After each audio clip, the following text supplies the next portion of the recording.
আপনি মহিলা মানুষ হয়ে কেন চা বিক্রি করছেন? আপনার হাজবেন্ড নেই? আছে ভাবি, অসুস্থ। আগে রিক্সা চালাইতো, একটা অ্যাক্সিডেন্ট কইরা প্যারালাইজ হয়ে বিছনায় পড়া রইছে, কিছুই করতে পারে না। তাহলে তো আপনার অনেক কষ্ট, আপনি মোটেও সুখী না। আমি সুখে না, এটা আপনারে কে কইছে? আমার মতো সুখে এই দুনিয়ায় আপনার কাউরে পাইবেন না। সৎভাবে কামাই করি, হালাল ভাবে উপার্জন করি ভাবি, বেশ্যাগিরি করি না, চুরি বাটপারিও করি না, পর বেডাগুলোকে ঢলাঢলিও করি না। নিজে কষ্ট করে কামাই করি, সেই টাকা দিয়া জামার চিকিৎসা করি।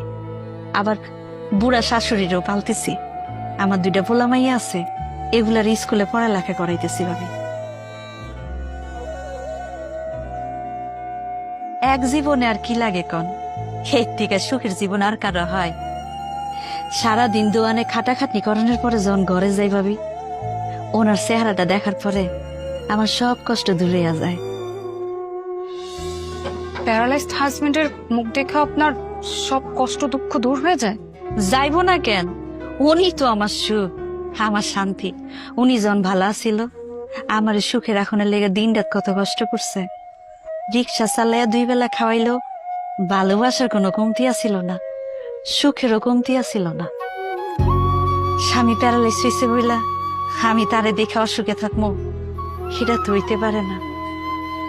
আরো কি জানেন ভাবি, পোলা মাইয়া 2টা যখন স্কুল থেকে ফিরিয়া মা কইয়া জড়াই ধরে, আমার সব কষ্ট দূর হইয়া যায়।